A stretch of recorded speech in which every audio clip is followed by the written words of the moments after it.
আজকে সকাল থেকেই দেখছি মায়ের শরীরটা আস্তে আস্তে খুব খারাপের দিকে এগোচ্ছে, তাই আমরা দুজনে কাজ ছুটি করে সময় একদম না নষ্ট করে মাকে নিয়ে দৌড়ালাম রোমালিন্ডা হসপিটালে। কালকে রাত্রে দেখলেন মাকে জোর করে ওষুধ খাওয়ানো হলো, এবারে সারা রাত আরো ভুগেছে, সকাল থেকে বিশাল কষ্ট পাচ্ছে। এখন ডাক্তারখানায় নিয়ে যাচ্ছি আমরা। ইমিডিয়েটলি এদিক সেদিক খুঁজলাম, এখানে যেহেতু খুব একটা জানাশোনা নেই, তাই এখানে খোঁজাখুঁজি করে দুজন ভালো ডক্টরের রেফারেন্স পেয়ে এখন ইমিডিয়েটলি নিয়ে যাচ্ছি।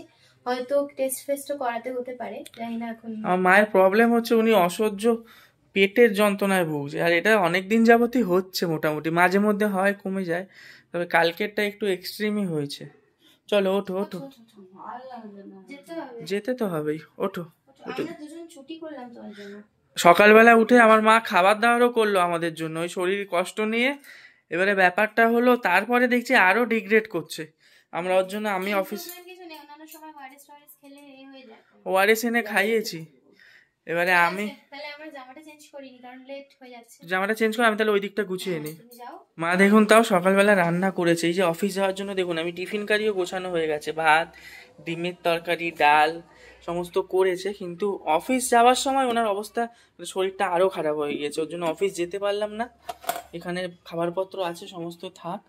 আর কালকে এই যে রাত্রিবেলা এই ওষুধটা খাওয়ানো হলো, ভাবলাম পেটে পটির জন্য হয়তো ব্যথা করছে, কিন্তু এই ওষুধ থেকে আমার এত সুন্দর কাজ হয়েছিল, আমার মায়ের কোনো ইমপ্রুভমেন্ট নেই। তো ভাবলাম ডক্টরটা দেখাতেই হবে, ইমিডিয়েট দেখাতে হবে। সকাল থেকে এই দুখানা ওআরএস খেয়ে নিয়েছে, অন্য সময় ওনার ওআরএস খেলেও শরীরটা অনেকটা কমে যায়, কিন্তু সকাল থেকে দুটো ওআরএস খেয়ে নিল, কিচ্ছু কমেনি। হয়ে গেছে হয়ে গেছে, চুল আর ঠিক স্নান করলে? আচ্ছা বলছি ওআরএস তুমি তো দুখানা পুরো খাওনি গো, এটার মধ্যে তো আছে। নিয়ে যাবে মানে হসপিটালে নিয়ে যাবে? চলো আর কি করবে, আর চুল ফুল বাঁধবে? আচ্ছা আমি কি টোটো ডেকে আনবো? হ্যাঁ রেডি হয় না, আমি টোটো ডেকে আনছি। যাচ্ছি টোটো আনতে, কারণ হেঁটে যাওয়ার মতন অবস্থা আমার মায়ের নেই। বাড়ির সামনে টোটো নিয়ে আসি, যে একটা ফাঁকা টোটো বেরিয়ে গেল, দাঁড়াও। তো আমরা বেরিয়ে গেলাম, বোতলে করে নুন চিনি গুলে নিয়েছি, কারণ গ্লুকন্ডি বলছে মা খেতে পারবে না। এই যে আস্তে আস্তে যাচ্ছি, কারণ টোটোওয়ালাকে এখানে ডাকা হয়েছে। টোটোওয়ালা দাদা আবার টোটোতে প্যাসেঞ্জার রয়েছে, বললাম যে শুধু টোটো নিলে ভালো হতো। চলো যাই, আর কি করবে। আসো তাড়াতাড়ি চলে আসো।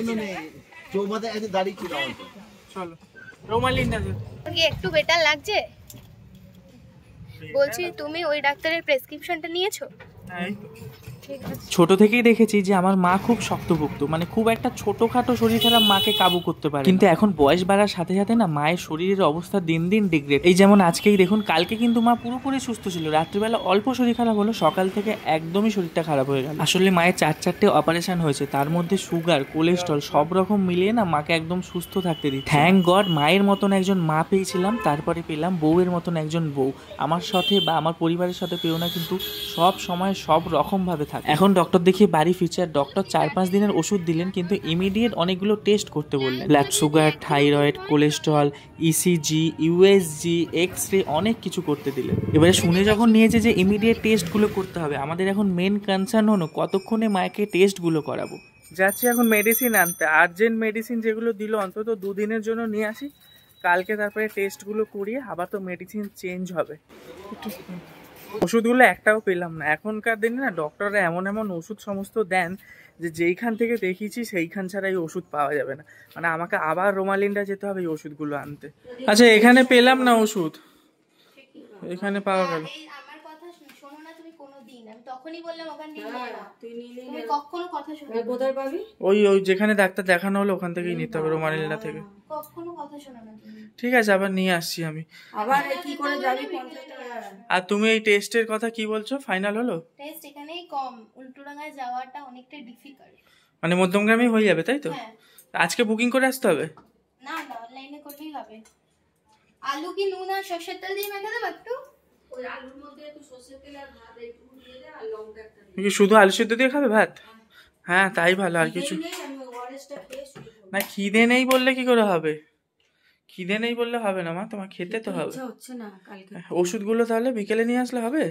বিকেল মানে কখন যাবি? দেখছি, নাহলে এখনই খেয়ে দেয় আমি এনে দিচ্ছি এখনি। আমি যাচ্ছি, তোমার যেতে হবে। ভাত আর কম দে, তোর ভাত ওই কটা খাও। না ভাত আজকে কম আছে। ভাত কম আছে? ও যা আছে আমাদের দুজনে মিলিয়ে আমি খেয়ে নেবো, তুমি পেট ভরে খাও। একটু সর্ষের তেল দিয়ে চটকে মেখে দাও, একটু জল দিয়ে। কাঁচা লঙ্কা চাইছে আবার। আমরা খাওয়া দাওয়াটা করে নিই, মাকে ও দিয়ে দিক, তারপরে আমরা দুজন মিলে খেয়ে নেবো। খেয়ে আবার আমি যাবো ওই ওষুধটা আনতে। আচ্ছা ওষুধ যখন আনতেই যাবো তাহলে একবারে তো ওখানে বুকিংটা আমি গিয়ে বলছি তো চলে গেলে হতো। হ্যাঁ অনলাইনে পরে বেরিয়ে চলো, আমার 4টে থেকে পড়ানো, ওই কেয়ারশিওর থেকে আমি হেঁটে কালীবাড়ি চলে যাবো। ঠিক আছে চলো, যাবোই যখন বেরাবোই যখন, অনলাইনে টাকা না পাঠিয়ে ডাইরেক্ট, হ্যাঁ ডাইরেক্ট পেমেন্ট করে বিল করে নিয়ে চলে আসবো। তো খাওয়া দাওয়াটা করে জাস্ট উঠলাম, উঠেই ডাক্তারকে ফোন করে যেই ওষুধ পাওয়া যাচ্ছে না, ডাক্তারের সাথে এতক্ষণ ধরে কথা বলে যেই দোকানে পাবো সেখানের সাথে কন্ট্যাক্ট পত্র করে ফোন এসে গেছে, প্রেরণার ফোন এসছে। হ্যাঁ বলছি, আমি 1 মিনিট ফোনটা ধরে নিই। হ্যাঁ বলো, বেরাবো? আচ্ছা আমি বেরোচ্ছি। হুম হুম হুম। প্রেরণা গেছে ওষুধগুলো আনতে মায়ের, তো ওষুধও কালেক্ট করে নিয়েছে। এবারেও যেহেতু পড়াতে যাবে, ও টাইম হয়ে যাচ্ছে, ও এখন মধ্যমগ্রাম চৌমাথায় আমি যাব, আমাকে ওষুধগুলো দিয়ে দেবে। চলুন, ওকে আর লেট করাবো না, আমি বেরিয়ে যাই, এসে আবার কথা বলছি আপনাদের সাথে। ওঠো, এই যে ওষুধ। সারা দুপুর তোমার বৌমা ঘুরছে রাস্তায় রাস্তায়, সব দিক খুঁজে খুঁজে ডাক্তারের সাথে কথা বলে এই ওষুধ নিয়ে ওঠো।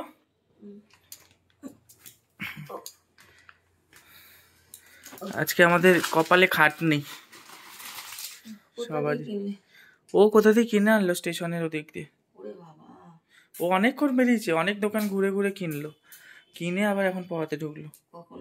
সে রাত্রি 9:30। না এই ওষুধগুলো খাও, ঘুমের ওষুধটা খালি পাইনি, ওটা এখান থেকে নিয়ে আসবো। ওটা মানে কমন ওষুধ, ওটা এখানেও পাওয়া যাবে। তুমি আগে এই সিরাপটা খাও তো, এটা গ্যাসের জন্য খুব ভালো, ইনস্টা রিলিফ। বলছো কি বেকার যাবে? এই ওষুধগুলো বেকার যাবে কেন? মানে রিপোর্ট দেখে যদি আবার অন্য ওষুধ দেয়, সে এখন তো খাও, এখন তো রিলিফ খেতে হবে। ট্যাবলেট খাওয়া হয়ে গেছে? দুটোই খেয়েছো? এইটা খাও, এটা 3 চামচ খেতে হবে, তুমি আন্দাজ করে খেয়ে নাও ঢেলে। সে টাকা ভাবলে হবে না, তুমি ওষুধটা খাও। ঢেলে দেবো আমি? 3 চামচ কিরম করে বুঝবো? ওর মধ্যে 3 চামচ মানে 15 ml, আন্দাজ করে খেতে হবে তো। হ্যাঁ। কেন এমনি কিছু ঢেলে খেতে না করছে? না না না করেনি, তা চামচ দেবো? হ্যাঁ এইভাবে খাওয়া যাবে না। তো দেখতে দেখতে বাজে এখন সন্ধ্যে 6:30, আর 7টার মধ্যে আমাকে বেরোতে হবে, মায়ের যেখানে টেস্ট হবে সেখানে কথা বলতে যাব। আর ওই দিকে দেখছি না একটা ঠোঙা ঝুলানো আছে, ওটার মধ্যে হলো জিলাপি এনেছে, যেহেতু আজকে উল্টো রথ, আমাদের ঠাকুরকে আজকে একটু সন্ধ্যেবেলা জিলাপি দেওয়া হবে। আর এখন আমি একটু সাবুর পাঁপড় ভেজে খাবো। সেই রথের দিন পাঁপড়টা এনে রেখেছিলাম, কিন্তু সময় সুযোগের অভাবে না ভেজে আর খাওয়া হয়ে ওঠেনি। তা আজকে বাড়িতে যখন আছি একটু খাই। তার সাবুর পাঁপড় খেতে আমার এত ভালো লাগে, কিন্তু এই বছরে আমার সাবুর পাঁপড়ই খাওয়া হলো না রথের উপলক্ষে। এখন দেখুন সবকিছুর সাথে সাথে এই পাঁপড়ের কোয়ান্টিটিও কমে দিয়েছে, আর দাম তো বাড়িয়ে দিয়েছে, 20 টাকা প্যাকেট হয়ে গেছে এই কয়েকটা। আর বাইরে তো যারা ভেজে বিক্রি করে তাদের কাছে একটা পাঁপড়ই 10 টাকা পিস, ভেজে যারা বিক্রি করে। তবে ভেজে বিক্রিটা আমার খুব একটা খেতে ভালো লাগে না, আমার ঘরে ভাজাটাই ভালো লাগে। আমার মারাত্মক প্রিয়, মারাত্মক ভালোবাসি আমি সাবুর পাঁপড় খেতে। আমার ঘরে আমার ভাই ভালোবাসে কিনা আমার ঠিক মনে পড়ছে না, তবে আমি নিজের জন্য এখন 4 পিস ভাজবো, তারপরে ভাইয়ের জন্য 2 পিস ভেজে রেখে দেবো। ভাই যদি খেলো তো ভালো, নাহলে ওই 2 পিসও আমি পরে খেয়ে নেবো। যে আমার পাঁপড় রেডি, খালি এর মধ্যে দেবেন হালকা করে একটু বিট লবণ আর একটু গোলমরিচটা অবশ্যই দেবেন, এর টেস্ট দেখবেন আরো দুর্দান্ত হয়ে যাবে।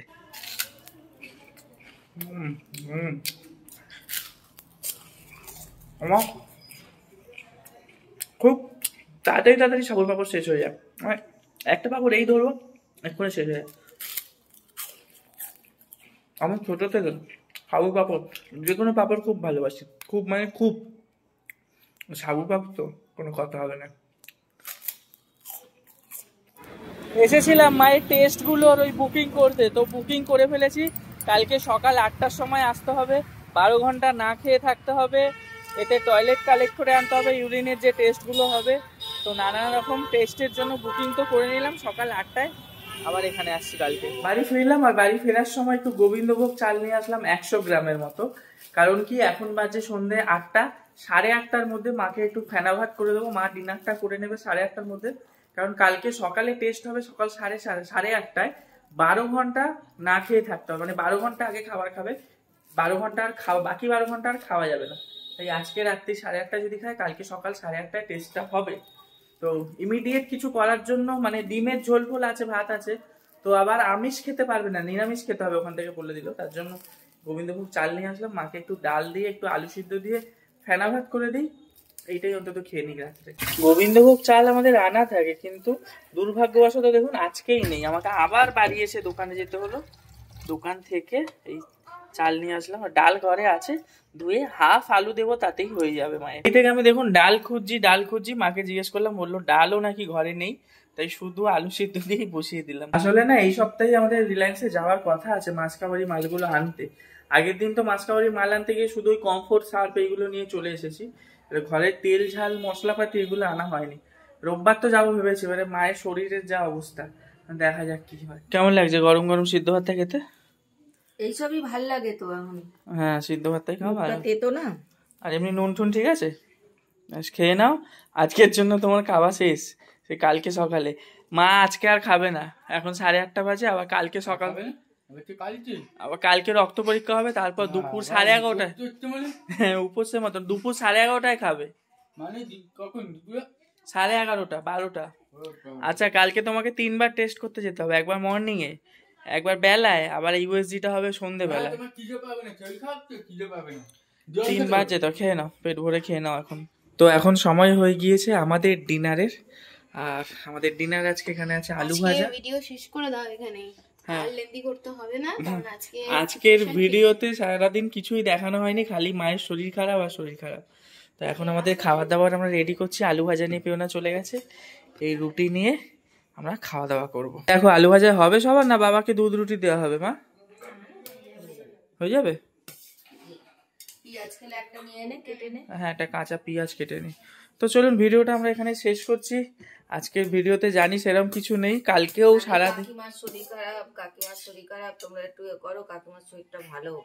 আবার কালকে সকাল হলেই মাকে নিয়ে বেরিয়ে যেতে হবে টেস্টের জন্য, একদম অনেক সকালেই বেরোতে হবে।